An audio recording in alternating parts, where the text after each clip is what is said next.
What up? What it do? It's your boy JDQ with the crew of Vision Eye View. And it is almost 9 o'clock p.m. down here, beautiful, wintry-ish Florida. And I gotta say, guys, I don't even know what to think about today. Today was weird. Um, Starting from like the morning all the way up until right now. I don't know why. Don't ask me like what is it exactly because I'm not gonna know to tell you exactly what factors are contributing to it feeling like a very weird, ominous day. Um, and I know for a fact it has absolutely nothing to do with some of the topics that we're gonna be touching on today, tonight actually. But I mean, it is what it is. It just feels like a weird day to me, at least. I mean, I don't know about y'all.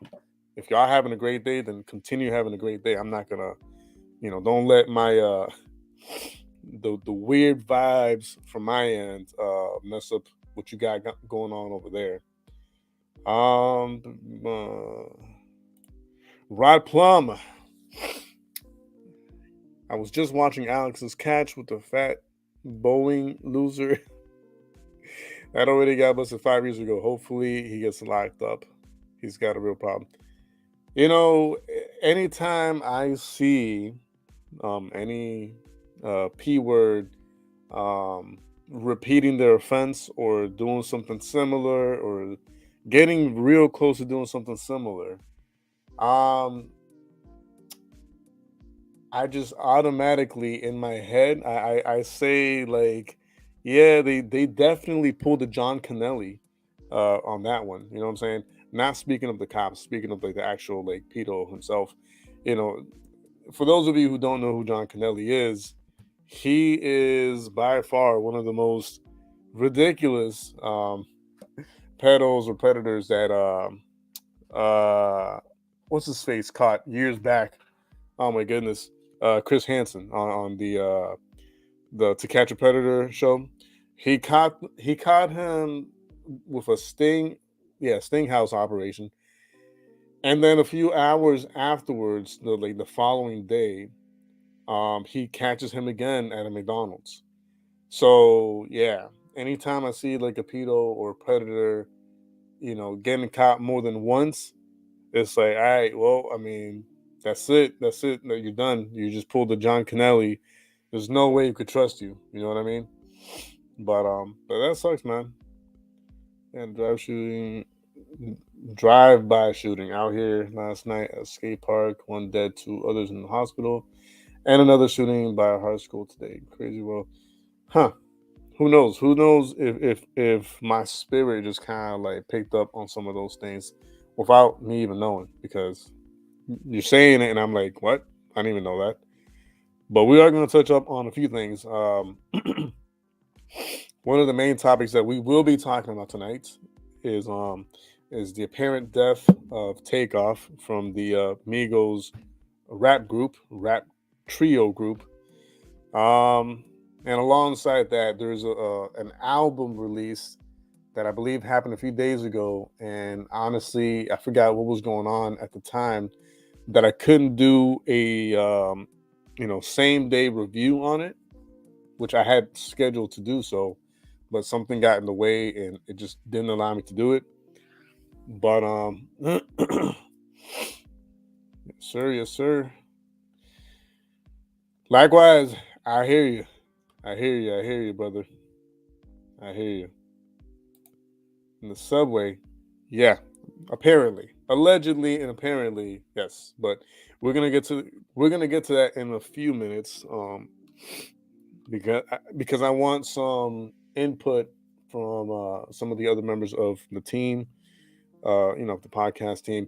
And by the way, guys, this is going to be a another team stream, not necessarily a podcast episode. So don't get it confused.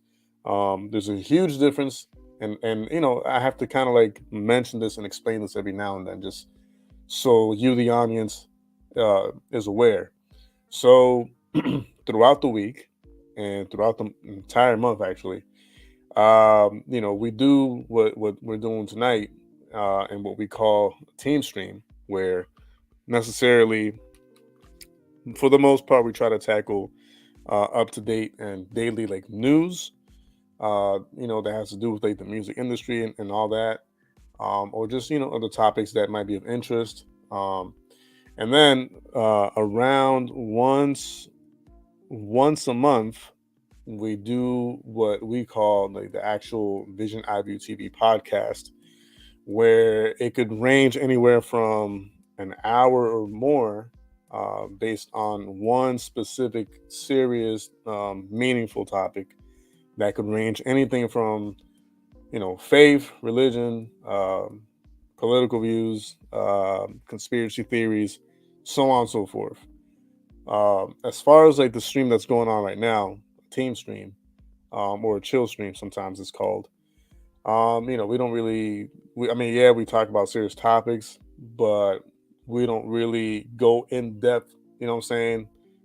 Explaining and get into like the nitty gritty of the things, or the topic itself. Like for the actual serious podcast topics, we do spend more time studying or analyzing the topic before we go on the stream, beforehand. What's going on, Brother Red? Blessings and love to you, sir. And thanks for being here. I appreciate it. By the way, if I haven't said it already, I apologize. But for those of you stopping by, even if it's for a few seconds, a few minutes, the whole stream, whatever the case may be, on behalf of the team, I do want to, thank you from the bottom of my heart, bottom of their hearts. They're not here to say it, so I'm saying it for them. But we are completely and entirely grateful for you guys. You guys are great, awesome, amazing supporters. The fact that you guys can be mature enough to behave as awesome as you guys behave in here is just astounding, because it's hard to find mature people that just are normal nowadays. So we appreciate it. And yeah, the fact that you chose to be here with us, when having the option to do literally anything else with your time, we do appreciate it, appreciate that as well. So I see Terrence is in here as well. Yeah, God bless every single one of you guys, and thanks for being here. So before we get to the some of the serious topics and stuff at hand, actually, you know what? This is what I'm gonna do. I'm gonna do something really, really different and kind of like off the cuff, if you will. But I'm actually gonna do something I normally don't do, but I'm going to do because why not, right? So bear with me. Give me 1 second. I'm going to kill time, but utilize time to my advantage in some way, shape, or form. So check this out. All right, bear with me. Here we go. Enjoy. And you're going to basically try to take out, the authority and the credibility of the Bible. You're going to hit right at the foundations, and the foundations are found in creation, in Genesis, right from the very beginning, as the soul started, just start chipping away. Because once you open that up, and once you start to, questioning, well, they obviously didn't know. We know for sure that it wasn't, made in 6 days. So it had to, we know that's wrong. So then everything else is open to interpretation, or open to, not believing what it's saying to be true. So I think that it's very important when you start looking at if the foundations get rocked on anything, whether it's a building. I mean, I'm sure Brian can talk more about as an engineer and getting into things like this, but really, foundation, cornerstones are really important. So once you start taking those out, everything else starts to fall. Now, one of the arguments I always hear regarding this issue, because I've been on record as saying the Bible is a flat earth book from Genesis to Revelation for better part of, since April of 2015. When I started looking into it myself, I'm going, holy cow, the Bible, the whole thing is a flat earth book, I used to say Isaiah 40:22, like many others. Well, see, circle there means globe. No, circle means circle, and Isaiah knows the difference because he wrote about a ball earlier, in the same book. So he knows the difference between the Hebrew word for ball and the Hebrew word for circle. And the King James translators knew the difference. It's like, well, why did we standard Christian out there start all of a sudden taking the word circle and making it a sphere. And, I listen to people like Dr. Carl Baugh and Kent Hovind and a lot of those guys. I really kind of grew up with those guys listening. I had all their audio cassette teachings and VHS sets and everything like that. And they would talk about that and say, see, even the people of the Bible, they knew the earth was a globe, thousands and thousands of years ago. And I just parroted what they said. But then I just went back and opened up Genesis again. And, people think this flat earth thing is a psyop. Well, if it's a psyop, it started with the Holy Spirit because, the authors of Scripture who wrote about the earth, if we believe that Scripture is divinely inspired by the Holy Spirit and written by men, clearly were inspired to write about it as a circular, still flat earth set on pillars under a dome within which the sun, moon, and stars were placed on day 4. And once you remove your preconceived bias that we are all taught to believe and just let the text speak for itself, you don't get very far. You get Genesis 1 and you quickly realize this is talking about a snow globe. So then now what I'm hearing a lot from Christians out there who don't want to accept this is that, well, it's all allegorical or metaphorical. It's all speaking in symbolism. So what is your response to that reaction? My response to that reaction is that it's kind of a double standard, in my opinion, because a lot of the people that are saying this, they're ones that hold to 6-day literal creationism. So right. You pick and choose what's literal and what's not. And then furthermore, if you actually want to play that game and say it's all allegory, how can you take Isaiah 40:22 and say that's a globe? I thought that was allegory. That has nothing to do with the reality, right? So I think that it sets people up not being able to use any scripture when it comes to creation. So, if you actually stop and think about it, if it came down to a literal type meaning, how many verses in the Bible support a heliocentric Big Bang universe? How many verses? None. None. 0. Exactly. And so, every verse that we support for an enclosed cosmology, however you look at it, and whether we know 100%, sometimes we get accused like, well, you don't even know 100%, your model. Well, that's not the point. The point is we severely doubt what we've been taught. And I would say that throughout the Bible, over and over and over, you had mentioned, whether it's fixed, firm, or pillars. It's one thing if it's used once, but verses over and over and over again seem to say that this is significant and we should pay attention to it. And why would it just be, poetry? So I look. All right, I'm going to leave y'all wanting more from that for another time. But yeah, I had to use that for a second while I prepared more of the tabs that I wanted to share with you guys. All right, so I apologize if you were not expecting that. But okay, so one of the things I wanted to tackle tonight, like I said earlier, is this release of his album by one of my boys, Nathan El Profeta. I'm aware, guys. I'm aware. Trust me, I'm aware that not all of you understand or speak Spanish. I get it. I understand. However, that has never stopped anyone from enjoying Hispanic music. All right. I know a bunch of people that don't even know one word in Spanish, yet they, they enjoy gasolina and all this other stuff. So bear with me. All right. I'm going to share apparently what seems to be the first introduction to the album. I think it's the title of the actual song is called Púrpura, which it's the name of the album. So it might be the intro to the album, but it's not labeled that way. So yeah. Angels win. Not much, man. We're just chilling. We're about to review the first song to the album Púrpura by Nathan El Profeta, and then we'll go from there. Let's see what's going on with this. And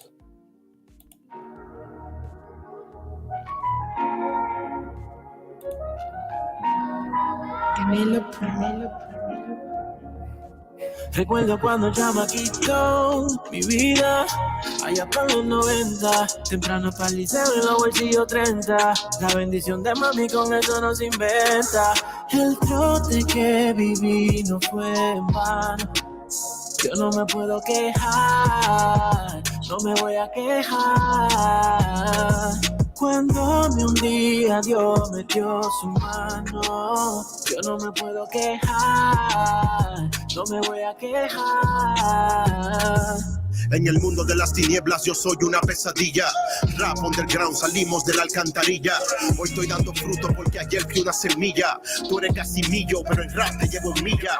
Yo crecí en la milla, pregúntale a Montilla. En el Tamarindo, cerca de la capilla. Mientras tu mamá te preparaba un pan con mantequilla, yo compré una pistola para tirotearme con una bandilla. Aprendí que la vida no era sencilla, que si no tiene código tu sangre la vuelve en morcilla. Porque el pana que te alaba también quiere tu silla, y su ambición de lealtad te la maquilla. Yo soñaba con ser rico y comprarme una villa, con pila de mujer en el bolsillo, la manilla. Pero Dios me rescató y me moldeó como masilla. Ahora tenemos a los demonios corriendo de puntilla. Tú tienes una pistola que se te encaquilla, la mía es de 66, pone a los hombres de rodillas a levantar las manos y a gritar aleluya, y hasta los paralíticos los para de su silla. El trote que viví no fue en vano. Yo no me puedo quejar, no me voy a quejar. Cuando me hundía, Dios metió su mano. Yo no me puedo quejar, no me voy a quejar. Si no fuera por Dios estuviera en una camilla o preso, mirando desde una barandilla. Pero Él me tiene rapeando de su maravilla. Que sé que el loco se ponga pa' Dios y suelte la pastilla. Esto es pastilla, que en la calle tú no corres, tú vuelas, salta y te de pastilla. Esto es pastilla, Jesús quiere salvarte, suelta el mundo y ponte pastilla. Jesucristo me dio vida eterna cuando estaba metido en la cisterna. Como Daniel me dio en la boca de los leones. Querían matarme, pero con Jehová nadie se pone. Doy gracias a Dios por la oportunidad, por haberme bendecido y vencido este mundo lleno de maldad. Pa' tu obra yo siempre estaré dispuesto. No importa lo que digan, yo estoy puesto. El hombre busca todo lo material. ¿De qué me sirve el oro si soy pobre espiritual? ¿De qué me sirve plata si la salvación no la voy a comprar? Aférrate, manito, y no quedarte. El trote que viví no fue en vano. Yo no me puedo quejar, no me voy a quejar. Cuando me hundía, Dios metió su mano. Yo no me puedo quejar, no me voy a quejar. That's right. Cuando los caminos del hombre son agradables, aún a sus enemigos vas a estar en paz con él. Manuel Bosch, Natán el Profeta, Canelo Bro on the track. Púrpura. Yo te dije que era legendary. All right. So y'all know I'm extremely honest with my reviews. And y'all know I don't really sugarcoat anything. If I like something, I like something. If I don't like it, I explain why I don't like it. So we're about to do some reviewing right now in a second. Let me just kind of like rewind because I like how this looks right here. I like the him sitting on the throne. It's pretty cool. All right. So the first thing I'm gonna say is I have actually been waiting for this release of this album for like a long time now. And for it to be the first song that I come across, since the release of the album, I'm not sure if like the full album has already been released or if this is just like a single for it or whatever. But I do gotta say I'm at least happy and proud that he got his own album out there already, because I think I said this in one of the past streams, but he's one of those rappers who he does a great job when he's like doing a featuring on somebody else's track or whatever. But to my knowledge, up until this point, I could be wrong. I would have to double and triple check. And I could be wrong.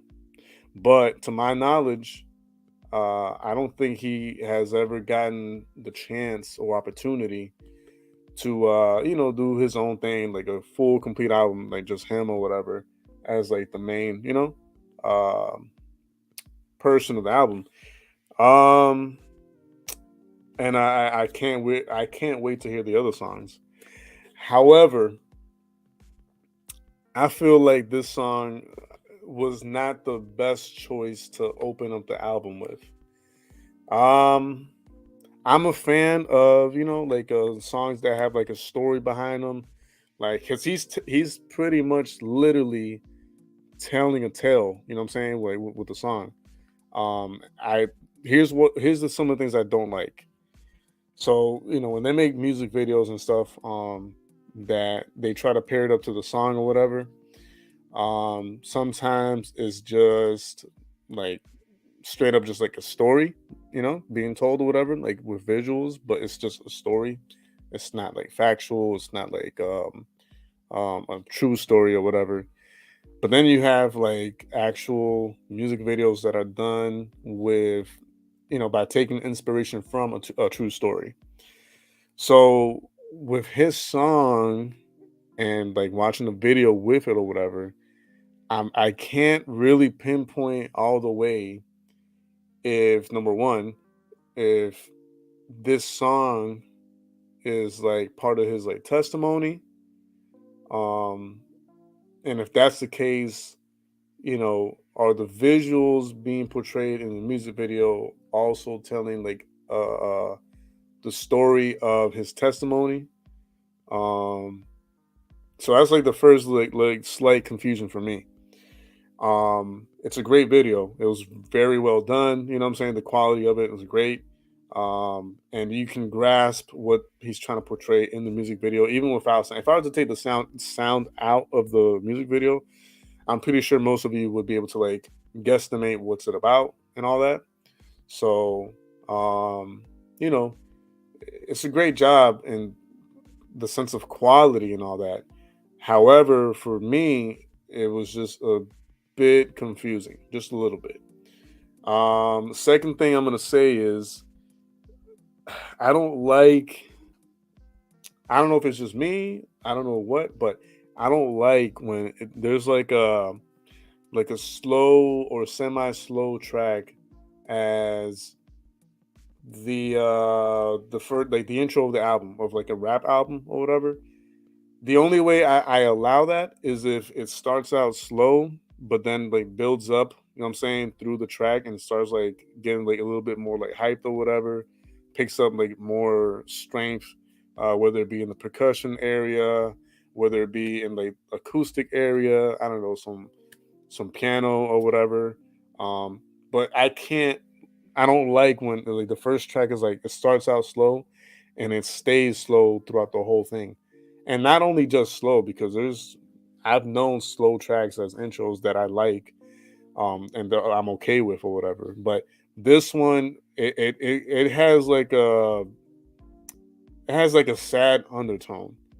So even though it's a very optimistic song, because if you listen to the lyrics and you watch the video, the visuals, the music video, it is a motivating and inspirational song. However, the track as a whole, the feeling, like the vibe that it gives, is like somewhat of like a sad undertone. And I don't like having like the intro to a rap album going like that all the way through. Again, if you started off that way, like I can take maybe, I don't know, like 15 to 20 seconds of it.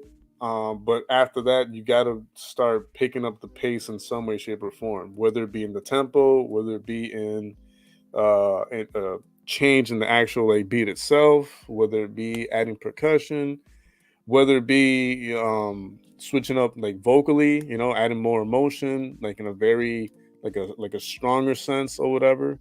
But like all the way through, uh, I don't know. I'm not convinced it's a great track. It's an okay track.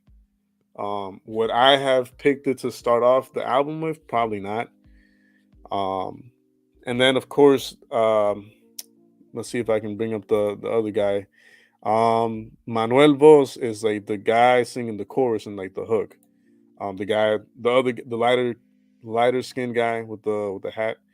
Um, he has a great voice. I think he has an amazing voice. Um, but he wasn't doing it for me as far as like a good selection for that hook or that chorus. I don't know what it is. I don't know if it's I couldn't really feel any like real like emotion, you know what I'm saying? Like through his execution of like the or portrayal of the chorus. Let me actually scroll back so you guys know who I'm talking about because it's not him. It's this guy over here. So he has a great voice. You know what I mean? He has a great voice. But I don't know. I just it didn't emotionally it didn't reach me. You know what I'm saying? Like it just sounded good. It sounded nice. You know what I'm saying? Like you can hear someone singing and it can be like, oh, they sing really nice. They sing like really good.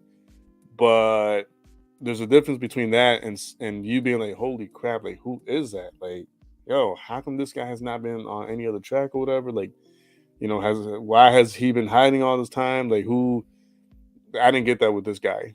And no offense to him at all. Because again, he has a great voice. He has an amazing voice, not taking anything away from the guy. But the portrayal, like I don't know. I feel like emotionally for me it was flat. That's all. Nothing crazy. It's happened before with other great artists and other, what I'm saying, music interpreters. But yeah, it just wasn't doing it for me. What else can I say? Yeah, man. I'm not gonna lie. I'm a little underwhelmed with that one. I can't really sugarcoat it. The story behind the music video is nice. You know what I'm saying? Which that kind of like goes back to what I was saying earlier. Like, if he was displaying his actual testimony, then cool. It gives the video more strength and more like umph. You know, which in turn gives the song a little bit more oomph. But if it's not the case, then I can just say it's a nice story. It's a nice uplifting, inspirational, motivational story.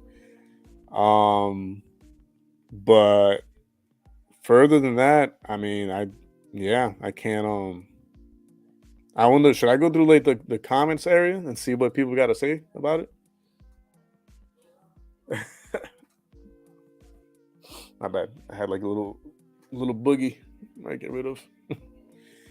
Let me know if I should go through the comments and kind of like see if anybody else has like the same opinion as me or hmm. I'll just do it. This is him thanking everybody for like the comments and all that. Hmm.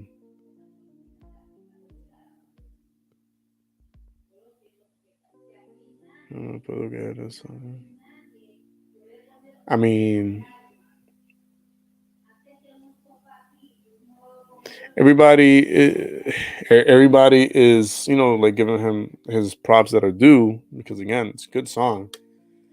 But man, I'm not gonna lie, I can't sugarcoat anything. I was a little underwhelmed. I was expecting a little more. Um, Especially it being the first album from him that I get a chance to like actually like listen to and experience. So, but hey, man, hopefully, hopefully he surprises me with the other songs on the album because this for me at least was not it. And I'm no one, you know what I'm saying? I'm not someone like big for me to be like, you know, have any type of influence or nothing like that. Not that I care for it. But it's just my honest opinion. Huh. Um, Ufficiale, audio ufficiale. Okay. Here I'm gonna stop sharing the screen and I'm gonna go back and I'm gonna see if he has any more. Disponible ya púrpura.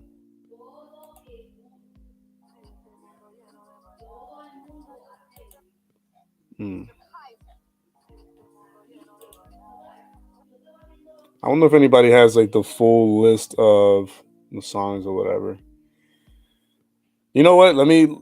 This is what I'm gonna do. I'm gonna go to Spotify or one of those platforms and see if I can't find other songs of the album, so we can listen to it like another one, just to get like a broader idea of how the album is.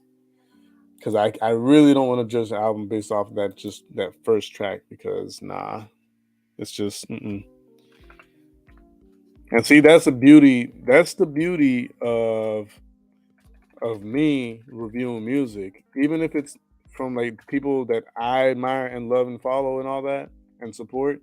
Not everything's gonna be great and perfect and awesome and amazing every single time. You know what I mean? I just honest. I'm just honest with my my critique. Um, yo, what is up with? Okay, I just want to look up the song. I don't want to sign up or nothing like that. Nothing. Profeta. Okay, found him. Where are you? All right. Okay. Here's the album Purpura. See, he only has that one song out, man. Come on, dog. What the heck? All right, I'm gonna hold my judgment until further songs have been released. I just checked Spotify, and it's the only song he has out there from that album. So I guess we'll just have to wait. We'll have to wait and see. It's already 9:30. What? Holy crap! Oh man, time flies by, I guess.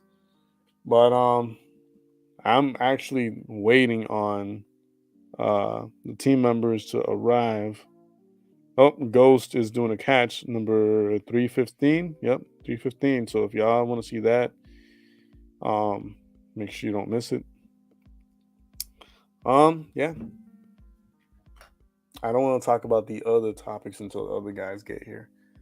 Um, but what I will do while we wait, is I do actually want to share something with you guys that I was watching earlier. If I can get the tab open and loaded and all that good stuff. Where are you? Where are you? Hmm.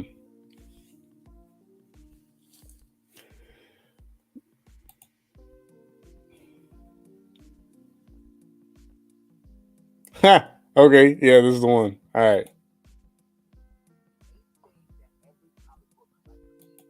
It was gonna be a funny one, yo. All right, on. Let me see if I can't put it from rewind or whatever. Oh man. Come on, man. Okay, whatever. I'll just show it to you like this. All right. I'm gonna show y'all something a little funny. And I know some of you are gonna be, grateful for it. Because yeah, some of us are into this topic I'm about to show you guys. But I found it a little funny. All right, check this out. Comic book collector needs is a buddy to bounce ideas off of. I can tell you that in your own vacuum, a lot of things will sound like a good idea, but oftentimes it helps for you to verbalize those things out loud to somebody else and then to have them play that back to you. Sometimes in that process, you realize that your idea of trading this book for that book doesn't quite make sense, or your approach to acquiring a book might not also make sense. So I would encourage you to find a trustworthy buddy that you can bounce ideas off of. And what may also happen is that your buddy might become a trading partner or a hunting partner. So that is never a bad thing. The eighth. All right. The reason why I even showed you guys that is because never in my entire life have I ever considered having like a legit partner in crime when it comes to uh searching and hunting for like actual comic book issues or doing trades with or whatever. But he brought it up, and I was like, damn, man, like how come I never really never really thought about that all this time? Like I don't. And the thing is, I know a few people, whether it be locally or that I used to work with, or whatever, that are in the same thing of like collecting like comics or whatever, or at the very least they're into that whole world of like the superheroes and all that other stuff. And I never once, because when you think about it, it would make things a lot easier, whether it be like trading or like selling or whatever. And yeah, man, I don't know. I just thought it was like a little funny how all this time in years I had never thought about that. It's gotta. But yeah. Let me just take this out the way. I do believe one of the team members is soon to pop up along with me. And the thing is, technically, I could have started talking about the other topic alone or whatever, but because I really don't know a whole lot about the guy we're going to talk about, it would just be me just giving my opinion off of little things that I've heard or seen here and there from the guy. And I kind of want someone else who has listened to the majority of their work to kind of give like a broader perspective. So give me 1 second, guys. You know what? Actually, while we wait, give me 1 second.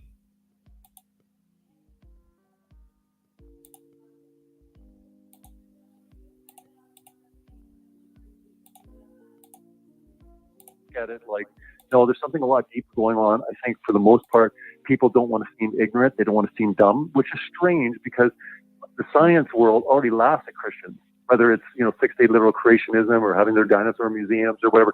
So they're already going to be laughed at. So I don't understand why they need credibility. But then again, you get into, well, what about Christian scientists? What about Christian astronauts? I'm sure we'll talk more about NASA and space later in the program. But again, I think it's a huge problem. I think it's something that we have to address, but we have to be kind of like wise as serpents and gentle as doves. I think that it takes grace, it takes patience, and sometimes this is the way I explain it. Because again, remember, this conspiracy is so big. Most people think that it's so big, it's almost impossible in their heads. That's like going from someone that thinks that JFK, the official story, is real, and jumping right to the moon landing. It's a shock to the system. You can't do that. You have to kind of go through, JFK and 9/11, and maybe chemtrails or whatever. You work your way up, because before flat Earth, the moon landing was the most outrageous conspiracy, even in conspiracy circles. So I'm saying, when it comes to Christians, and your question was when it came to a lot of Christians, understand that their mindset really aren't, in like some people are looking into certain things like 9/11. So again, I think the moon landing, and again, we can talk more about that, but I think if you can get someone believing that possibly there's something weird going on, quite possibly they didn't land on the moon, I think they're open to a lot more. But the minute they say no, 100% they landed on the moon, good luck trying to teach them that the Earth is flat. I mean, it's just going to fall flat. No pun intended. Yeah. So, Brian, you weren't really on the Christian page at first. So when you started watching videos out there and you started questioning, oh, what if this world really is flat? What was it in your mind that prevented you from saying, well, the Bible's just poetry, it's just allegorical? Why did you just decide to accept it as literal? Well, that was a pretty long journey for me, because I would get to Genesis 1, or when I would try to read the Bible when I was younger, and I would say, this is not our world that it's describing. Because to me, I thought it was describing at least a geocentric world, and also a flat world. And so I always kind of just discounted Christianity. I was actually raised Catholic, and so I got to confirmation, the last sacrament. I said, no, this isn't for me. I don't believe this. And I went completely secular worldview. And then as I got into the truth movement, or started seeking truth, as Robbie talked about, I started to see that there was definitely evil in this world, and it kind of led me into a spiritual path. And actually, I had to say, when I was in college, I did realize that the moon landing was fake. I mean, it was pretty obvious to me. And I went and tried to talk to some of my fellow engineering students about it, and they basically laughed at me and told me I was crazy. And I said, this is really obvious. So I'd already known that the moon landing was definitely, I for myself had said it was fake. And so when I started to look into this, I said, okay, the moon landing's fake. And then when I started looking at the flat Earth theory, everything kind of clicked for me. And I'd already gone down a spiritual path. I got kind of into the New Age movement and Hinduism a little bit. And I really had kind of I almost want to say I was very opposed to Christianity. And I started to realize that just like I had been kind of trained to laugh at the idea of a flat Earth, like, are you going to fall off the edge, and saying things like that, I started to realize, whoa, I'm just as trained to reject Jesus and Christianity, the Bible. And so I said, well, wait a second here. Is this the same thing? All right. This deception really that deep? So we pause on that and leave y'all wanting more for another time. One of the team members has arrived, of course, in fashionably late manner. So that's always good. Your favorite, well, I wouldn't say favorite, but one of your favorite team members of the squad, Gigo King. Gigo, when you get a chance, say what's up to everybody. What up? What's up with everyone? What was that? Oh, that's one of those like looped videos from Celebrate Truth on YouTube about the flat Earth theory. Gotta love Celebrate Truth and Robbie. I forget his last name. Robbie Davidson. Yeah. Yes, sir. What channel is that? Celebrate Truth. YouTube. What are you talking about in the past 40 minutes? So before I had put on that video, I was reviewing a track from the album Púrpura by Natán el Profeta. And I was giving my honest review on it because, you should never sugarcoat any review, even if it's on people that you support and that you root on or whatever. So I was keeping it 1,000% real. I wasn't really amazed by the track, and even worse than that, I thought the whole album had dropped, but he has, at least on Spotify, he's only dropped the intro of the album.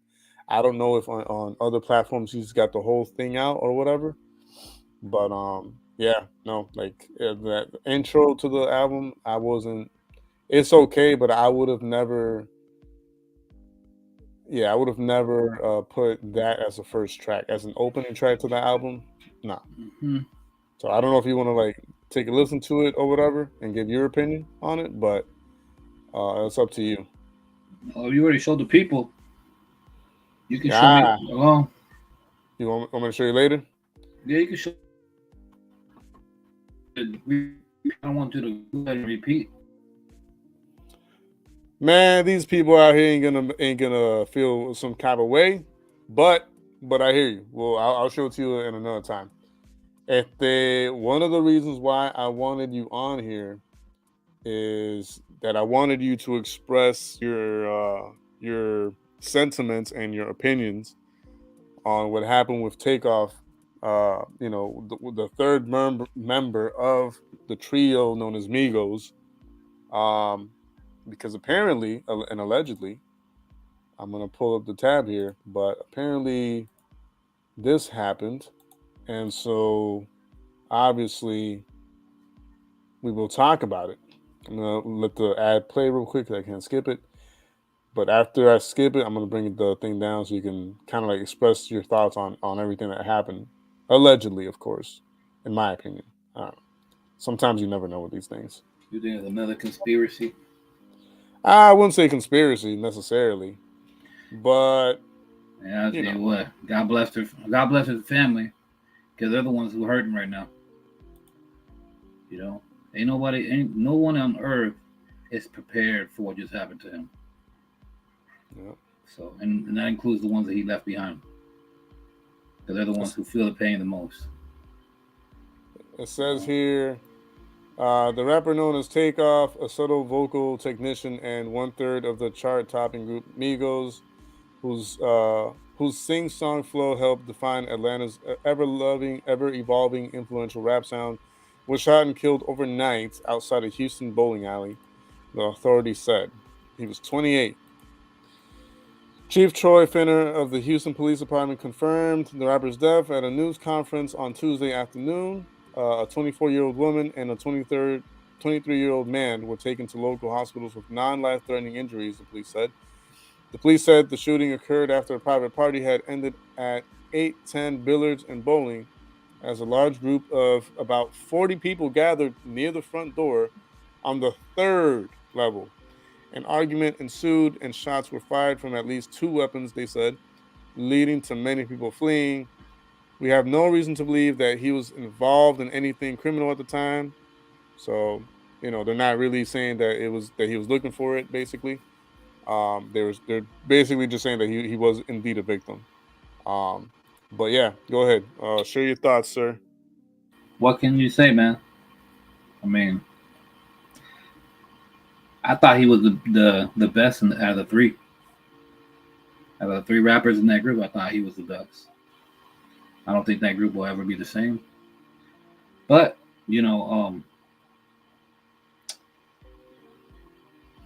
lyrics matter, man. Like, the crowd you hang with, the type of people you emulate, like, I guess they were playing dice game, argument ensued, and then shots rang out. So, the elements all there, man. Like, you're not dealing with people who know God. You're dealing with street people who just have disregard for other people's lives. Like, to the point where, let's say you get in an argument and you can't control your emotions and you have to pull out a gun. Some people don't deserve to be walking around with guns. You understand what I mean? Mm-hmm. And some of those people, I'm sure that, people who walk around with a criminal mind, they're not going to care about someone else's life. Whether they're playing a dice game or a baseball game or a basketball game. So, the spirit, whatever spirit that comes out their mouth, it's going to follow them. It's sad to hear another rapper die. Especially like 28 years old. That's pretty young. Yeah, it's extremely young. It's extremely young. Wasn't that the same age that X Tentacion died, or it was X younger than that? I have no idea. I'm sure he was young too. Yeah. A lot of rappers in America are just getting killed. Part of it is just the culture, man. But the machismo attitude, yeah, the thug image, the gangster image. Mm-hmm. None of these images are good. It's all a criminal state of mind. It's a satanic criminal state of mind. And I don't know, you're like freezing up a little bit, but I found something interesting that you said to me earlier was that out of the 3, he was like the most peaceful one, or the most quiet one. He's the most quiet one. The other one's loud. The one that's married to Cardi B. Mm-hmm. He's a loudmouth. The other one, he's probably like the Justin Bieber or the Timberlake, or the Justin Timberlake of the group because of his voice. Uh-huh. He's got a louder pitch tone. But if you go back to their tracks, you can tell that Offset had a better flow technique than the other guys. I'm sure the whole hip hop community is hurting right now because of it. I was shocked by it. I seen the notification to the news like when it came out like hours ago or whatever.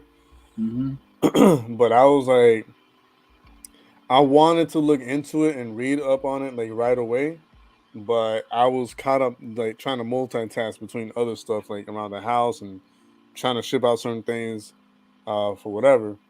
And I didn't make the time to like read the article right away. I heard But about it. I heard about it at 7 in the morning when I went to work.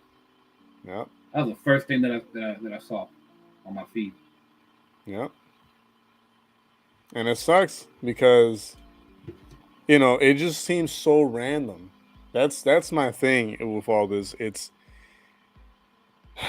I feel like a lot of these like shootings of like artists or whatever, especially within like the rap community, happens at the most like weirdest time, the weirdest place, and just like no proof or evidence to any type of like specific motive or nothing like that. It's just like, you could be at Chuck E. Cheese, you know what I'm saying? Just like hanging out with like your family and like having a good time or whatever. And then out of nowhere, this dude just comes out like da, da, da, da, da, da, da, and they bounce. Okay, what? It's the culture, man. Listen, number one, they're not preaching the gospel. They're preaching everything outside of the gospel. And when you do that, you have a certain following. You know what I'm saying? They're trying to emulate you. Why would you want, like, let's say me and you were rapping gangster stuff, right? What makes you think females and nice people are coming to our concert if we're rapping gangster stuff? The You only understand people, what I mean? yeah, And if that's the mentality, he should have been aware of the situation that, all right, I'm about to go to a private party. If anybody there is just like me, then obviously my life is in danger. Imagine if all of us were like 50 Cent. yeah. What would we be doing to each other? We'd be killing each other left and right because of the attitude. The thug persona, the gangster persona, the Right. I'm harder than you persona. Anyone disrespect me, I'm gonna shoot him. It's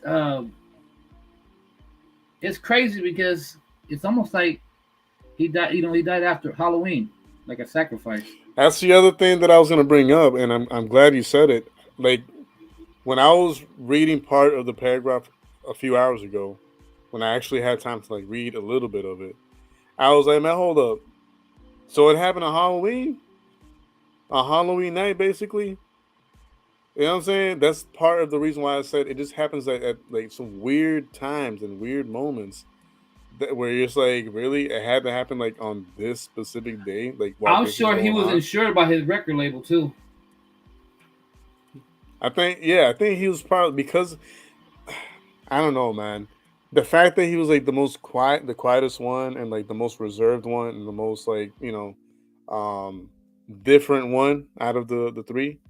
I think he probably was trying to, if anything, get away from like the record label and just kind of like do his own thing. Probably, I don't know. And when you try to do stuff like that, and you're in that world, this type of thing that happens, basically, you know. It could be. I'm not a. I don't want to speculate. I can only Yeah, of course, say that's just say my things opinion. that Yeah, and even what's that? Emily Rose said something about an upgrade, and that's a possibility because if he was under some type of life, when you sign these record deals, I'm super certain they're signing a life insurance plan. mm-hmm. You understand? This is how off of Biggie and Suge Knight got rich off of Tupac Mm-hmm. back in the early or late '90s or whatever you want to call it. Mm-hmm. So I think the next thing to observe from this point forward is who from his circle will benefit the be, most. yeah, or visually is benefiting the most after all this is said and done. Well, you got to follow the money. The money will tell you the truth. Yeah, Money is the root of all evil, and if whether it's the management team or the company or You know, they take the money away from his family. Assume might happen. Overall, this is an evil world, man. Mm-hmm. I mean, life is precious, but this world we live in is very demonic, and the fact that human beings seek darkness over light is strange to me, and I don't want nothing to do with it. I just sit back like you, watching things, Mm-hmm. and you know, I despise Halloween, so people dressing up in costumes and thinking it's a joke is I don't think it's funny. I don't think it's funny at all. You know? Yep. But I think it's sad that this guy died. You know.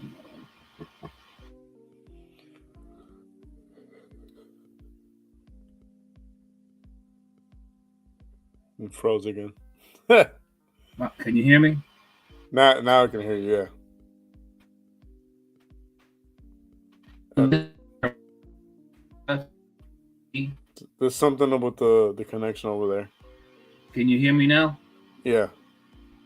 If I was a billionaire at this point in my life, since rappers love money, I would have pay them to sit down with me so I can preach the gospel to them. That's what I would do with my money. If I was like in Yee's place, I'd say, how much does it cost to just have 1 hour of your time? Because ultimately, these voices are going to be the ones to pave the change. Right now, we're living in a generation of Timothy. You read the book of Timothy? Yeah. Where men will be lovers of themselves, glorifying themselves. Yep. The broke guy who's watching all. Yeah, something's up with your connection. It's like I hear you okay for like a few seconds, and then it starts sounding choppy. What was the last thing? Something about the book of, after you said the book of Timothy, lovers of themselves, and after that, rappers are lovers of themselves. They glorify themselves. Like the majority of hip hop artists in America are glorifying themselves. They're not glorifying God. When you glorify yourself, you're going to have a certain spirit following you around. You're going to have jealous human beings following you around, looking at you sideways, looking at how they can get one over you. You understand what I'm saying? Mm-hmm. Think about this, man. When Christ died, he died for peace, love, and harmony. He died for his creation. These people are rapping reckless, and look what's happening to them. Mm-hmm. It's a jealous spirit. Okay? They're around people they shouldn't be hanging around with. They should be turning away from it. Okay? But going back to what I was saying, if I was in Yee's shoes, like Kanye West shoes, and I had multiple money, I would gather the top 12 artists, pay them I would pay them just to talk to them for 1 hour, and I would show them proof of the gospel of Christ. Okay? And part of me inside feels like I can guarantee that all of them will be transformed. Just having 1 hour. All I need is 1 hour to show them that they are the false prophets that the scripture talks about. I will show them in the scripture that the scripture has pre-wrote certain things about them. And if they can see what I'm saying, they're going to want to turn away. You understand? And once they turn away, they're going to want to preach the gospel to the nations. And it's just going to change. It's going to be like a domino effect. And it will change the whole entire nation overnight, really, because the problem is you have too many demonic rappers. Yo.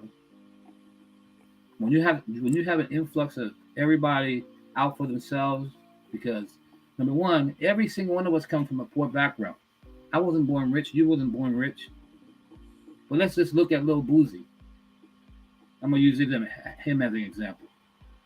Right now, if I were to tell you, go look up one of Lil Boozy's songs where he's talking reckless. He's the same one who's walking around with a Jesus chain around his neck with a Bible, right?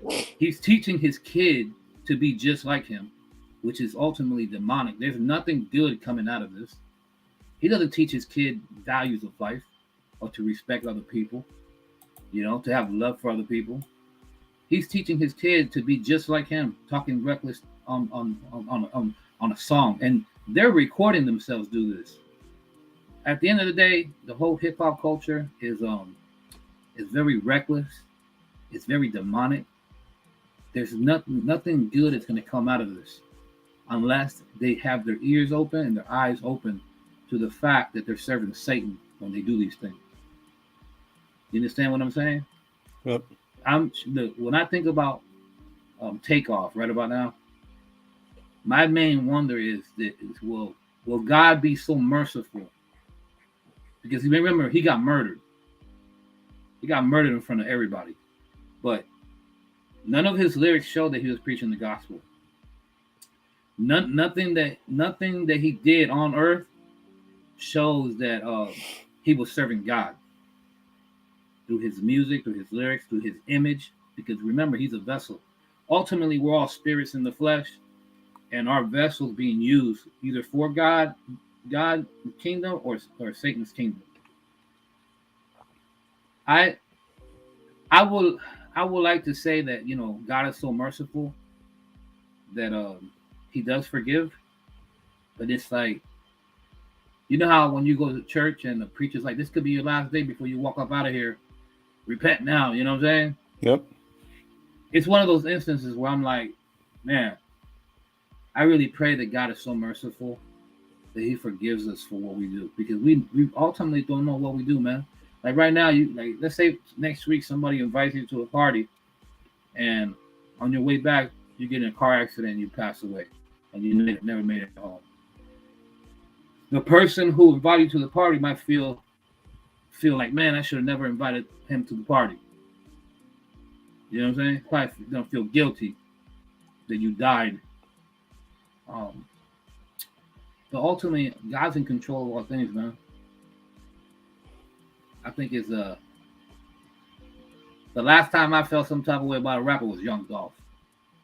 Yeah, I remember when it happened. You were like really like upset. Yeah. Because they may be secular artists, but I also see the human being. I see the man. I see the husband. I see the father. Mm-hmm. I don't just see the artist.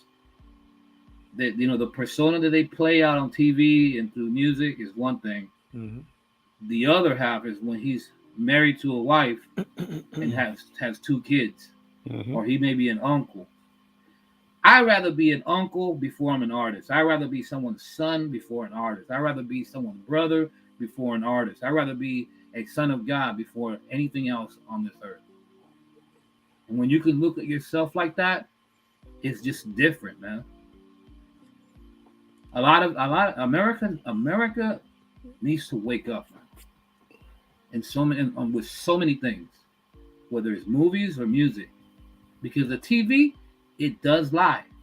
It tells lying visions, man, and people fall for it. People really fall for it, man. How many people fell for the moon landing because of the TV? Like, oh, I saw it on the TV. It happened. It really happened. People still believe in that goofiness. And then when you look at the evidence, it shows you otherwise. Mm-hmm. And it's amazing because, Jesus, when he was on earth, he had 12 disciples, and one of them decided to betray him. And in this generation, supposedly there was only 12 astronauts that made it to the heavens. Mm-hmm.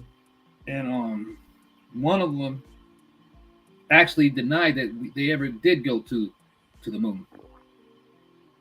And when you think about Jesus' words saying, no one has gone to the heavens except he who has come down from it. Mm-hmm. And, words like that, I reflect on those words and I think about what NASA is saying. Not to fall off the track what we're talking about, because I know we're talking about these rappers or Takeoff. But ultimately, man, every rapper is going to be held responsible for the things that comes out their mouth, the image they project, the influence they had on the people. I don't listen to these songs anymore because I told you like last time that when you listen to gangster rap music, you kind of think you're a gangster, especially when you're repeating their words. You understand what I'm saying? Yep. And it's not like they're promoting peaceful thoughts, eternal life thoughts. They're not promoting this stuff. Someone's in the business of hijacking the mind of people, brainwashing them with demonic words, with demonic thoughts, with demonic ideology. We can only pray that our nation wakes up to this, to the buffoonery. You want to know what other buffoonery I would love for the world to wake up to? What? I'm about to show you. Let's see. Oh God!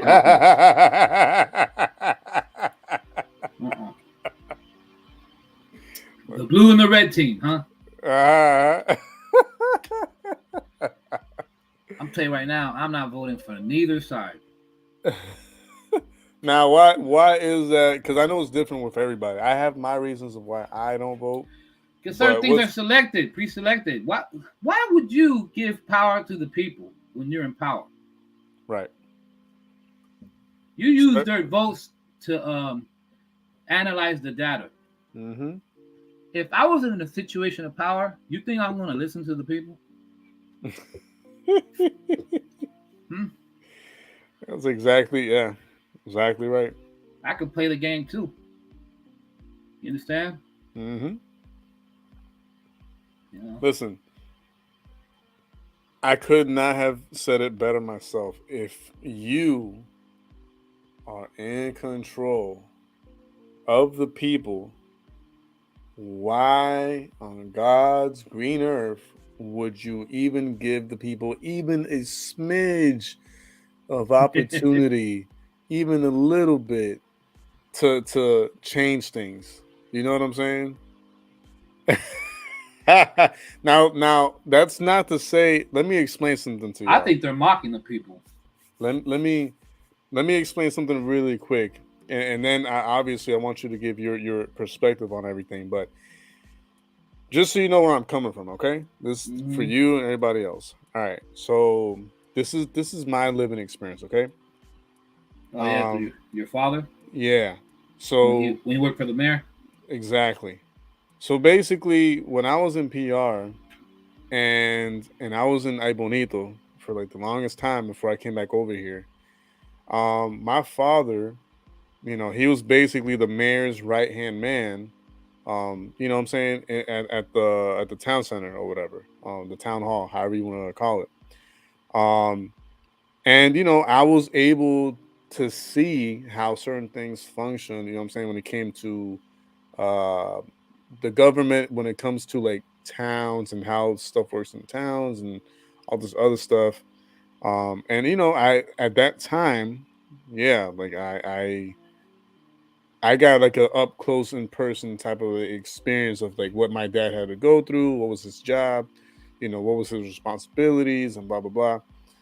And so this is my theory. This is my opinion and my theory. So when it comes to towns and cities, and even sometimes statewide, sure, your vote might possibly count. And sure, in the smaller scenarios, like a small town or like a city or whatever, I could see there being like potentially some weight of the people, bringing in or taking out other people in command.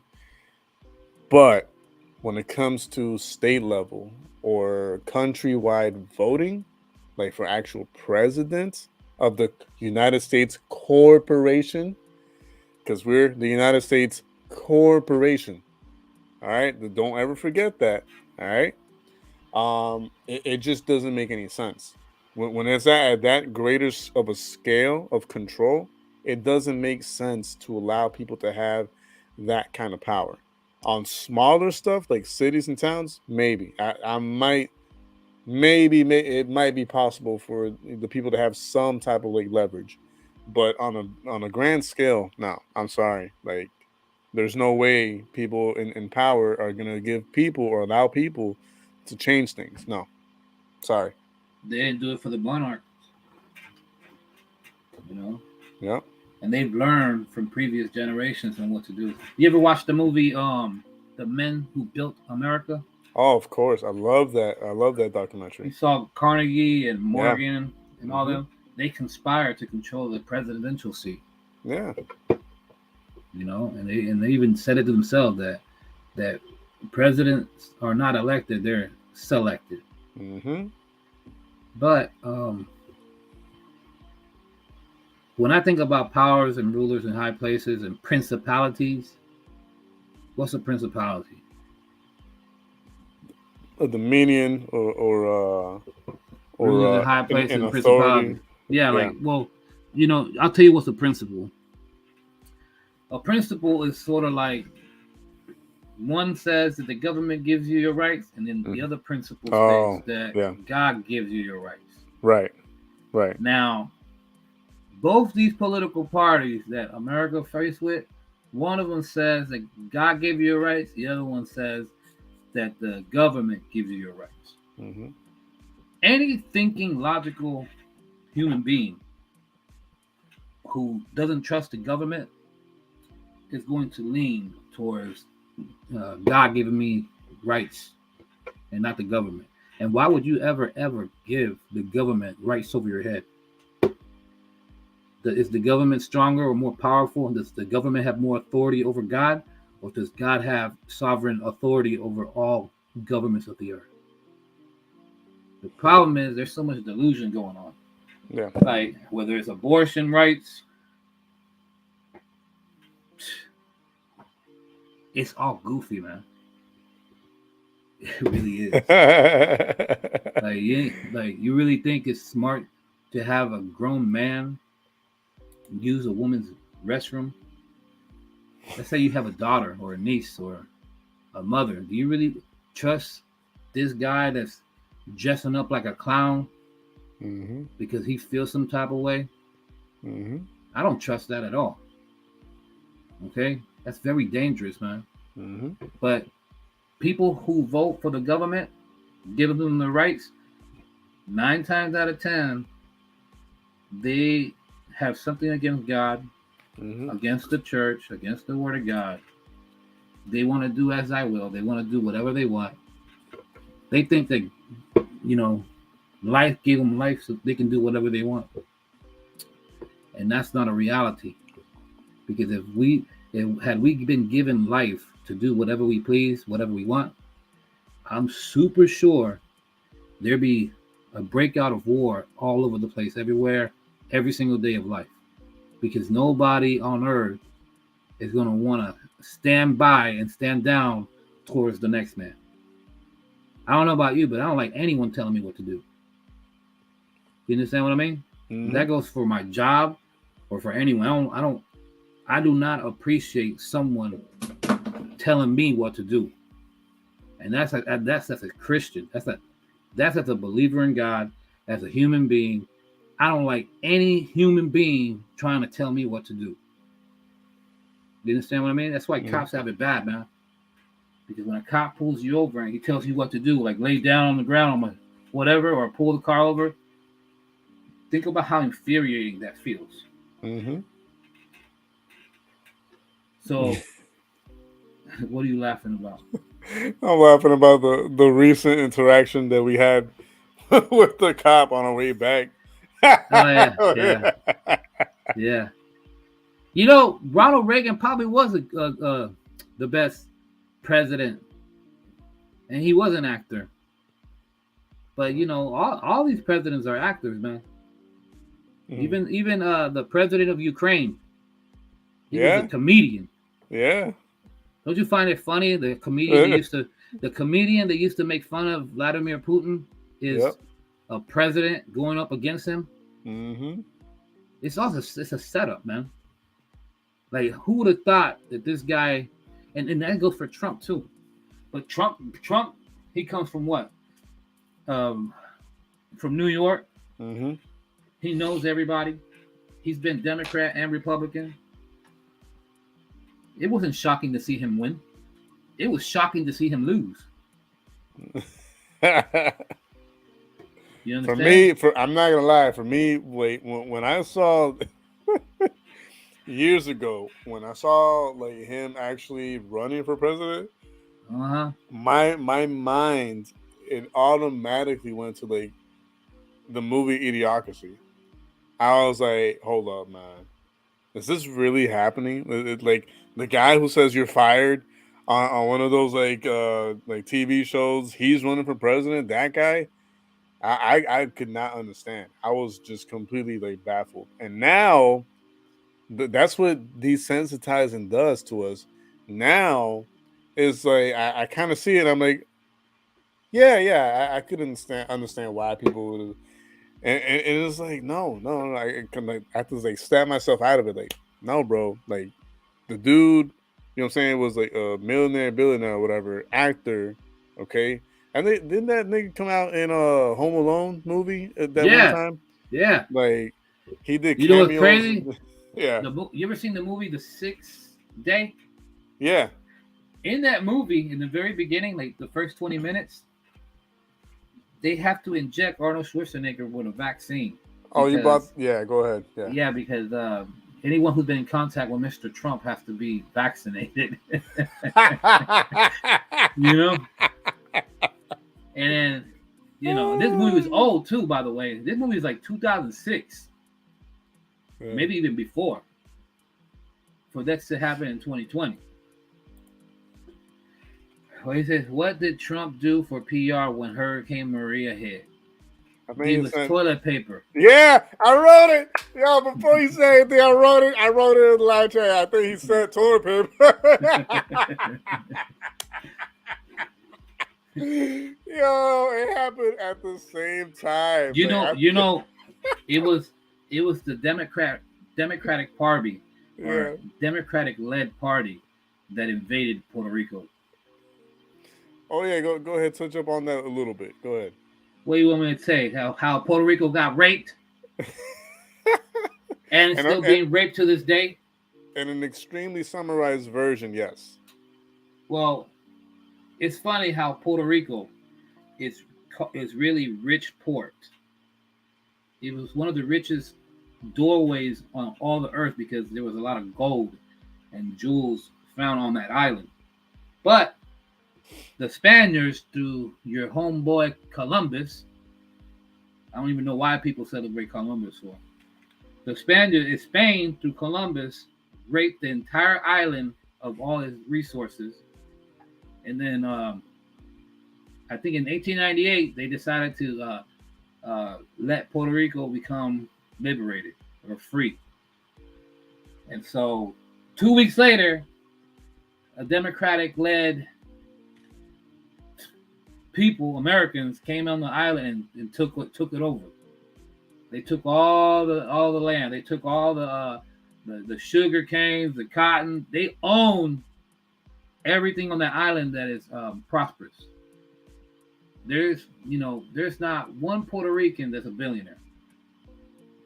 And so nothing comes in or out of Puerto Rico unless it goes through the Jacksonville Naval Air Base or Navy base. So you can't, like, when it comes to trade, it's controlled, even to this day. So the island, instead of looking like a rich island, like a paradise, it looks destroyed. You understand? Yep. And then you wonder why we're over here. You know, we're over here because our land got raped. And I wasn't gonna. My dad specifically wasn't gonna stand on an island that's gonna be poor and desolate the whole entire time of life. You understand what I'm saying? Yep. So my dad got in the military. Did a lot of years. Even I got in the military, and I don't regret it. But the United States of America gave us a better opportunity than being on the island. Fun fact, though. Fun fact. It is because I'm gonna sound like super like Martin Luther King Jr. ish, but whatever.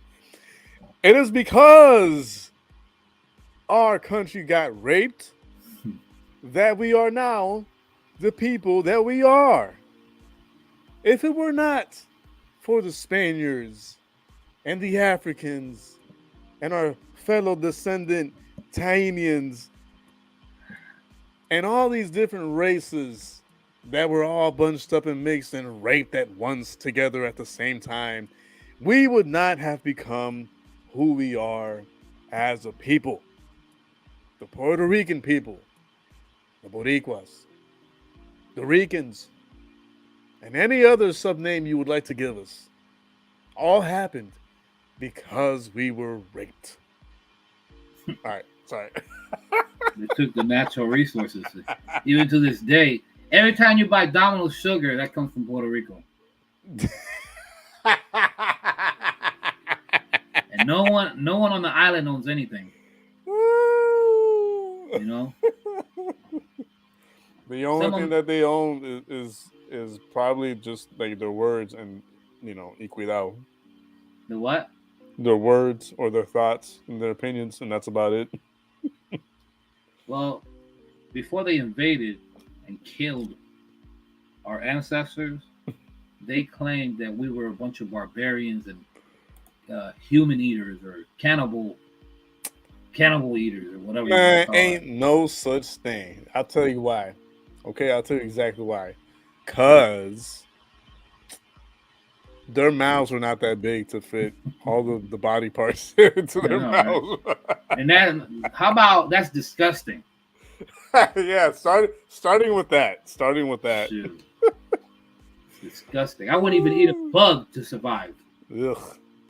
Right? You know, it's funny. Have you seen the Commonwealth Games? They did like a parade for the Commonwealth Games. Nah, I did not see that. I didn't even hear about that. Maybe it wasn't the Commonwealth Games because they started off the Commonwealth Games with a big old you know when Moses came down the mountain, there was the calf. Yeah. It's a machine calf that they were worshiping. Oh, I know what you're talking about now. Yeah. All right. Do you remember when they created CERN? Right. And they were doing a ritual. A ritual where they had a bunch of humans coming in looking like robots and stuff, like marching like robots, like they're being controlled by someone. Yep. In the middle of that ceremony, they had bugs. This is for Emily Rose because she was talking about bugs. Yeah. There was bugs hanging in the ceiling. And then there's a pope that when Pope Francis gets ready to leave, they're looking into this pope that eats bugs. Yeah. He thinks it's nutritious. He's from Nigeria or something. This is crazy stuff. I'm going to have to look for this information and pass it to you so you can see what I'm talking about. Yeah. But anyways, in that ceremony, there was these little bugs hanging. And it made me think like, man, when famine hits and food resources go low, I wonder how low the human mind is going to go when it comes to eating. Yeah. Oh, the government's already trying to prepare us for that because do you remember when we went to that candy store and they had bug candy? Yeah. Inside the candy? Yeah. And somebody said, man, those things fly off the shelf. I'm like, who the hell's eating bugs? Yeah. Yeah, because there's people out there who do it just for content purposes. Like, oh, man, I'm good, man. That's why, when I tell you I don't fear death, it's almost like I welcome it, because I am not eating no bug, at all. This temple's not eating no bug. Yeah. Okay. In Mexico, I think about all these things. I'm like, I do not want to live. I don't want to be in a generation where there's famine and pestilence. Please take me out of here first. In Mexico City, when I went there back a few years ago, I went to the market, the open market, like food market or whatever, right? When I tell you that they had, I'm trying to help visualize the size of it for you. let's say they had like a huge wooden box, okay, the size of, think of like the front of your car to like maybe like the half of your car, okay, that big, filled with crickets to sell them, and To then eat? yeah, yeah, to eat. Those crickets are literally there for you to buy, for you to eat them. And then behind that box, they had like grasshoppers or whatever, and same thing. They were there for you to like buy and eat them. They had like different types of insects. Is what I'm trying to tell you. Okay, dead insects, but insects nonetheless, like real insects in these different boxes, big boxes, mind you. And me, you know what I'm saying, and the other person, we were like walking by, and like we're like, what the hell is that? Like, what is this? And then like the lady that was in charge of that kiosk area, she was like, take. And I was like, no. That is not going in my stomach, and I am not about to eat food. You know, can you imagine biting the head off a cockroach and the blood, the tú sabes lo que es poo, ¿verdad? Yeah. That's disgusting, man. That's disgusting, yo. Like, how low can someone go, yo? I wanna believe. I'd rather die too than eat a bug. Y'all got me tripping, man. Not that this makes things any better, but I want to believe that those insects that were for sale, they were at the very least in some way, shape or form cooked or fried or something, because like straight up raw dead insect, there's no way. Like Disgusting, man. Mm-hmm. What? I just don't understand, man. I guess this is why the Bible calls us, or scriptures calls us humans creatures. That I'm not creature enough to eat a bug. Yeah.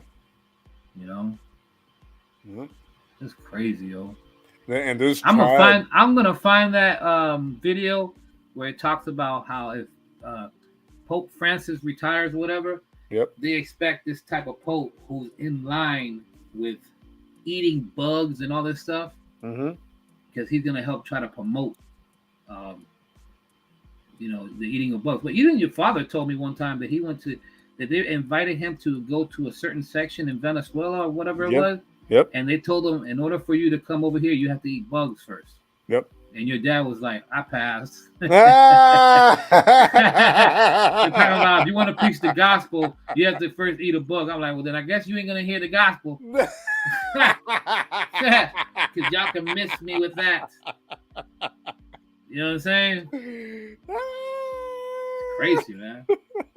I just learn to value yourself, man. Like, what's going on here? No, but there was a point in time where Dad actually did go through with it, and other parts around the world when he was doing missionary work, he actually like went through with it. And he ate it? Yeah, like the years ago. Oh hell no, man! You did that crazy. Yeah, he fell for the okie doke. Not me.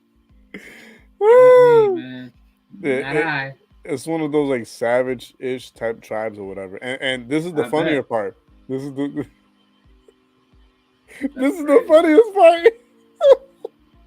I gotta double check with Dad, but I think in one of those trips, I went to Uco. I had went with him. I went to Uco and I went to Selma. They had gone with him to the trip. For real? What happened? He threw up or something? No. So, as the story goes, from what I can remember, like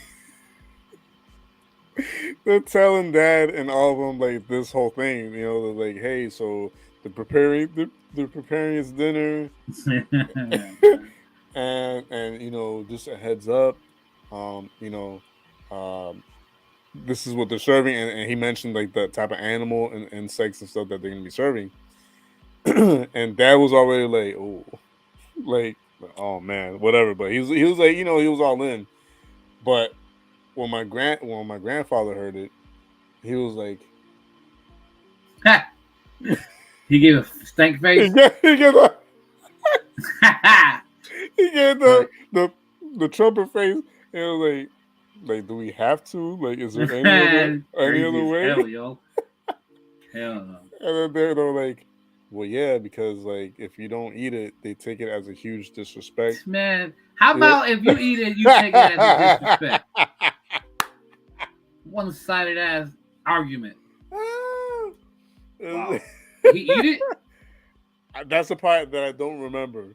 Man, But I feel like he didn't go through with it. I would have left. And I would have said, "Don't talk to me ever again. Stay from around me." Oh man, yeah. What's the thing you said? I said, guess I'm not gonna hear the gospel. Yeah, pretty much. You ain't gonna hear the gospel through me. Yup. Oh man, yo, That's just wild, the face that because you've seen I will make that face before, right? When he does the yeah. So just picturing him doing that is hilarious to me. But yeah. Oh, so one last thing before we go. Yeah, I'm gonna start wrapping things up in a bit. Yeah. But do you remember? Because I know I recently saw a few videos on it, but I know you're probably more versed on it than I am. But okay, so there's a difference between the HARP machine, right? That it's still weather manipulating technology, right? Right. But aside from that, correct me if I'm wrong. Our military had some type of like some type of like weaponry or some type of like thing that they would shoot towards the clouds to manipulate the weather that way too, right? Yeah. Okay. Can you remind me for what war they used that in? Because I think it was the Vietnam War, right? Or which one was it? The last one I saw was trying to build a hurricane and make it rain. Okay. Yeah, like touching the laser beam with the cloud. Right. And right. The heat and the cold clashing. Stirring up the clouds. Yep. But see, that's separate technology from HARP, because HARP is one thing. HARP is like a stable actual place where they have this machinery where they do general like weather manipulation. But what you just mentioned is something that they used to do with like jets and all this other stuff. They would do it like manually, like shoot it against like the clouds or whatever. So I guess my question really is, like, do you remember hearing anything about any other country or place having similar technology as HARP anywhere else? Because I was talking about this with Dad earlier, and he brought up his opinion that if we have that technology, that means that all the other countries have that technology. And I was like, not necessarily. Yeah, not necessarily. No, they do have it though, because you can look it up. And even now, this is not the year 2007 or 6 before they started taking down videos. Because a lot of videos that I used to save are not there anymore. Yep, they're not there anymore. So it's like I can't share that information anymore. That's why it's important to either screen record stuff that you find extremely useful and save it on a hard drive or like whatever. Because the same thing happened when the 1-9er broke out, that they were saying like, oh, this hospital is like filled with people and patients, and there's no space for any other patient to like get, because it's so packed with patients and upon patients. And then you talking about the beginning of what you call it? Yeah. Yeah, they kept replaying the same hospital over and over and over, making it seem like every hospital was being attacked with goofy. Yeah. And then the same day or a day later or whatever, so, like a regular normal civilian would come out to like record or whatever. And there's nobody at the hospital. But now when you look for those videos, they're all gone. They Really? disappeared. Yeah. And the So- government's into controlling the population. This is why I don't believe that our voices count. The only way it counts is to see how the people are thinking Yep. through data. That's the only thing. You really think that when these people are screaming and shouting, remember when Miley Cyrus was crying and screaming, I can't believe that she lost it. You look like a clown doing that. You really think that they care for either side? Exactly. I don't think so. Nope. I just Not- don't think so. Not one bit. No, you don't step down from power. You take power. Yep. And you keep it for as long as you can. And you keep it for as long as you can. You know, and you got to think that all nations have learned from the previous nations and the previous generations on what to do, what not to do. Yep. And if you can use propaganda to fool the people, I'm sure by now everybody knows that 2020 was a scam. Although we got free money, but it was weak money, man. That money, as fast as it comes in, or as slow as it comes in, as fast as it goes out. Yep. You know, I find it crazy that here we're getting these $1,400 checks, and then like 6 months later, had you taken your stimulus check, you would have had $250,000 by investing in Dodge. You understand that? Yeah. Like, thanks for letting me know now. Yeah. You know, like it would have been nice to know in the very beginning, fool. Right. How you gonna tell me something like that, like almost a year later? You know, it's goofy. That's like Captain Hindsight from South Park.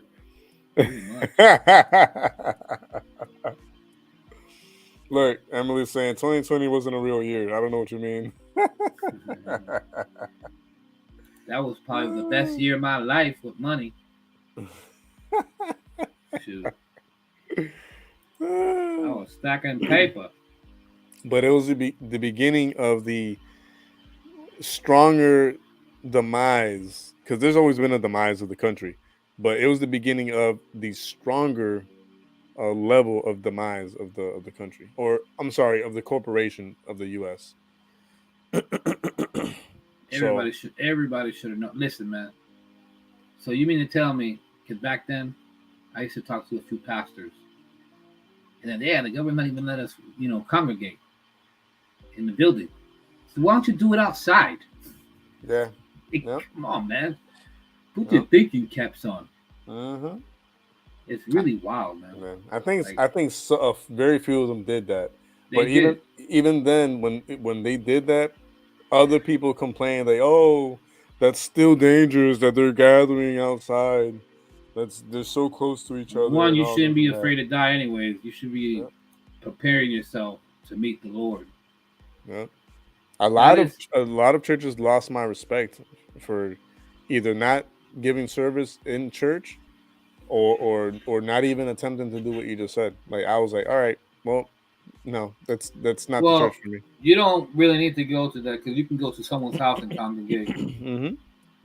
Two people congregating is two people congregating. Like right now, this us and whoever is listening, we're all congregating. So congregating, it comes in different methods. Yeah. I think we just do you really think that everybody who goes to Joel Osteen church is saved? No. Or T.D. Jakes or Kenneth Copeland? Like, these people are crazy, man. I feel like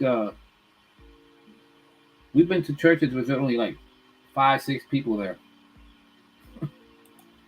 And that's depressing. That is extremely depressing to just see 12 people there. Yep. Just because it's like, man, this is our community. This is our people. These are our brothers and sisters. And nobody sees the seriousness of their salvation. Except for those who who do their part. You can only do so far, by the way. Yep. Your voice can only go so far. I can't. I'm not the savior of the world, and neither are you.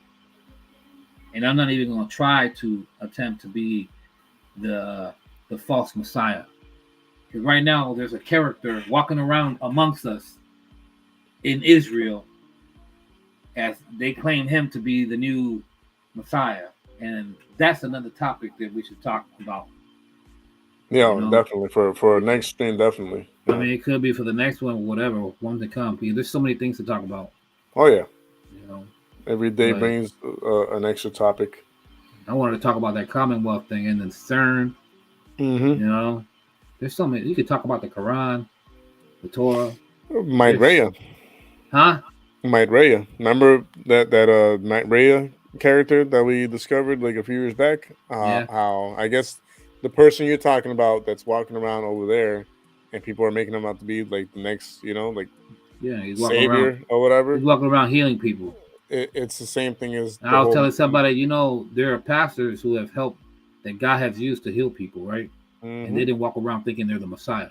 Exactly. So, yeah. You could talk about the Jewish clock, the Jewish people, the Israel, coming pending war. You could talk about Ukraine. There's so many topics to talk about. That's why I encourage people to start their own channel, because our voices can only go so far.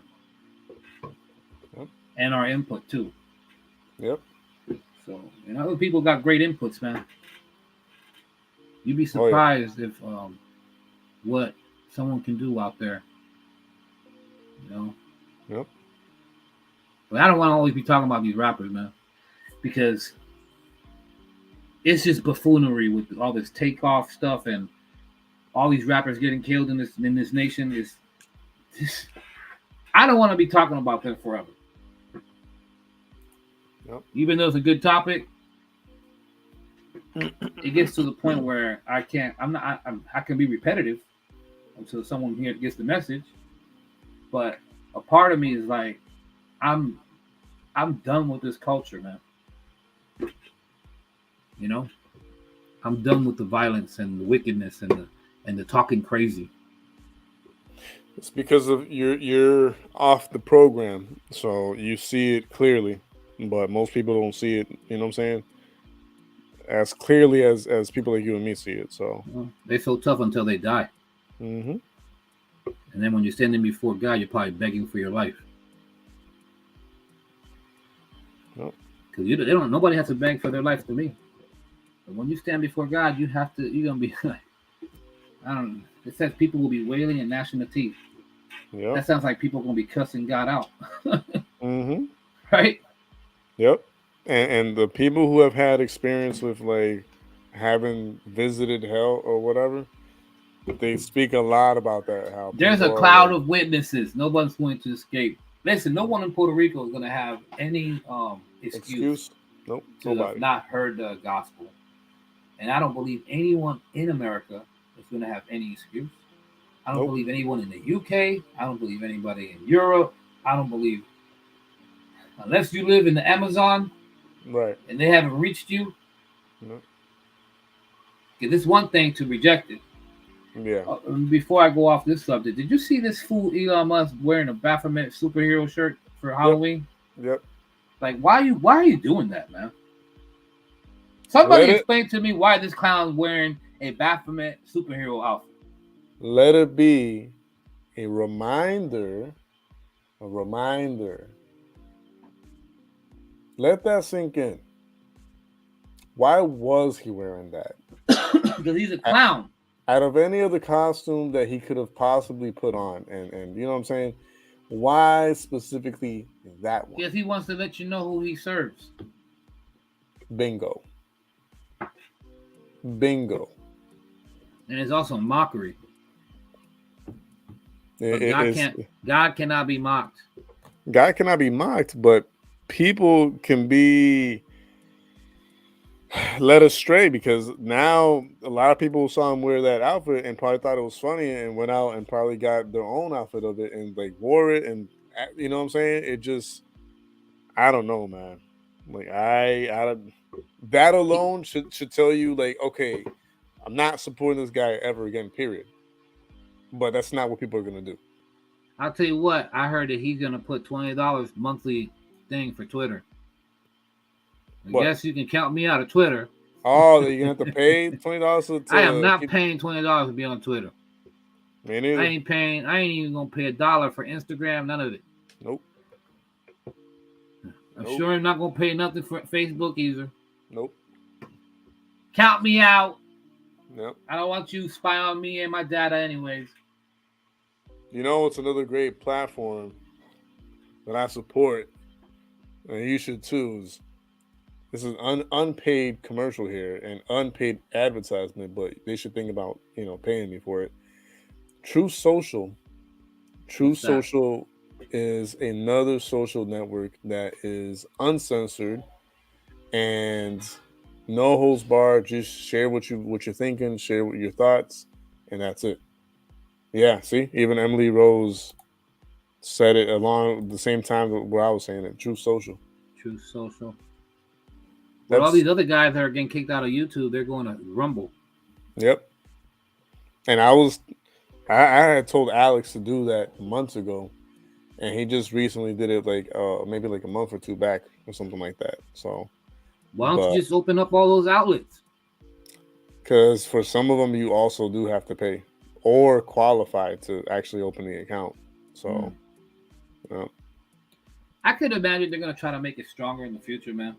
Yep. But you guys have great content with is it Predator Poachers? Mm-hmm. You know, that's a lot of content, man, for years to come. Oh yeah. You can retire by now if you wanted to and just promote it. But Yep. it looks like he's good at doing what he does. One of the best, if not the best, to do it. Yeah, true. True. Pretty, especially when he walks up on him. Yep.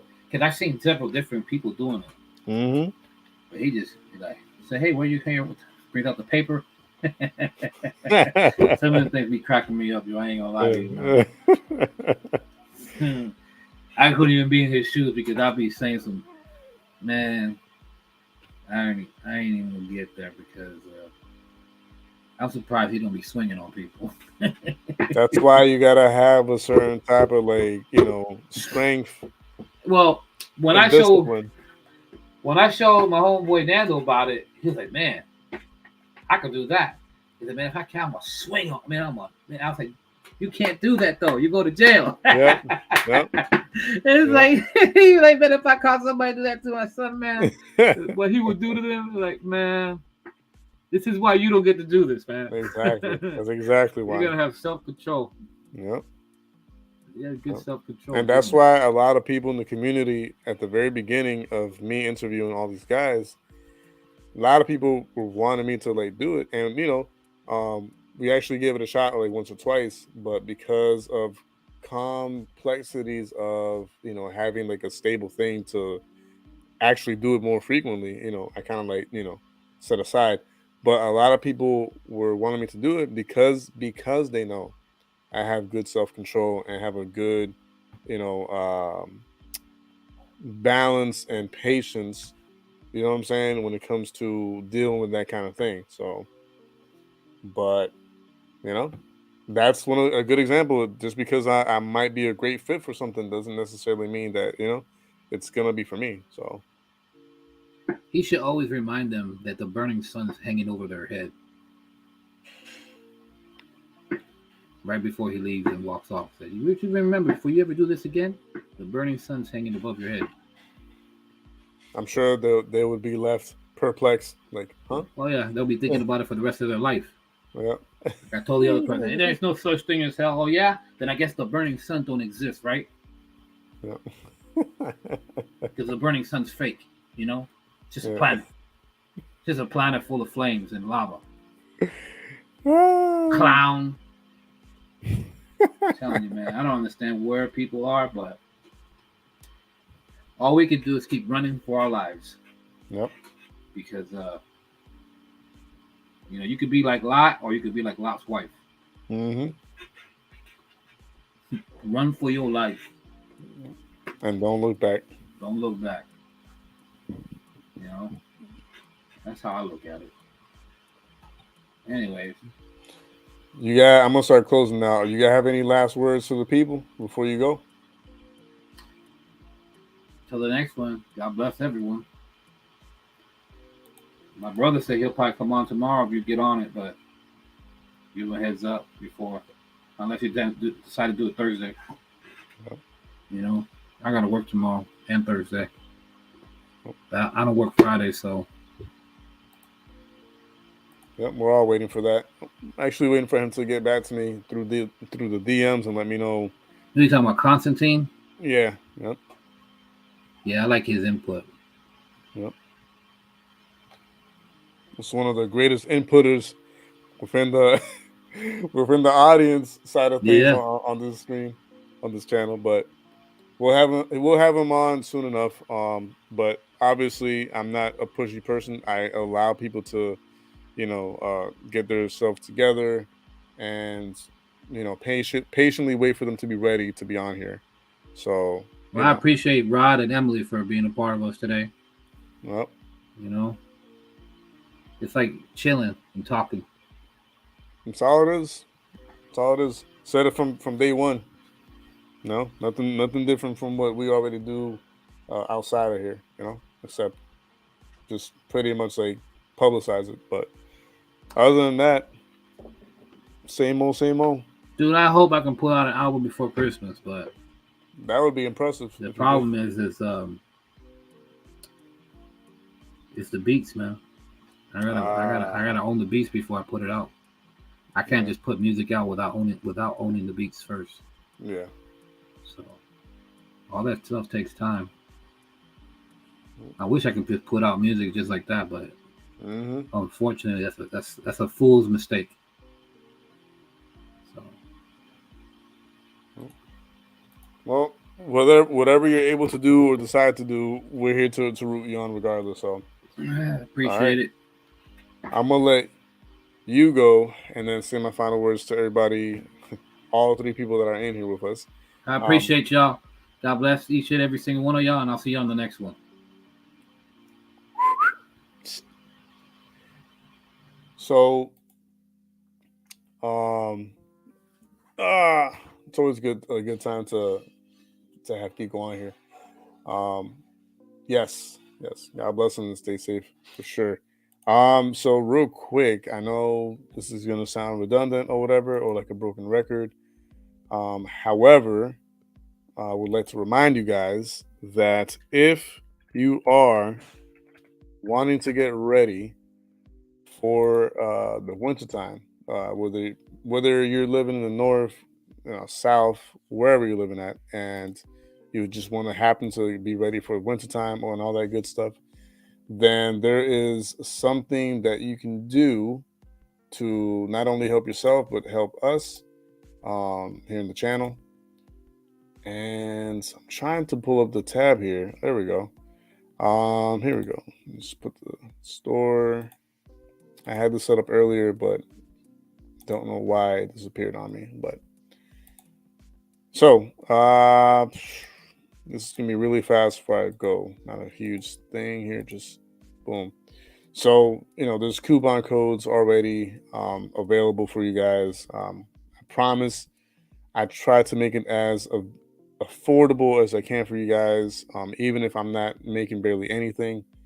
But I care more about your pockets than my own. So I do my very best to bring the prices down as low as I can so that you're not breaking bank, and it is what it is. But yeah, so if you're trying to get ready for winter time, these are still available and there's more designs coming your way soon. I did add bucket hats to the actual store, so look out for that as well.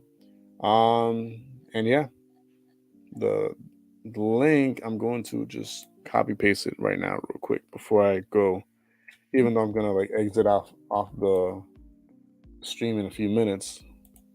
But here, just in case anyone was wanting to click on it, there's that. And yeah, that being said, I'm gonna let you guys go. Y'all stay safe and blessed. God bless every single one of you guys and your families. And until next time, JDQ with Vision Eye View TV out.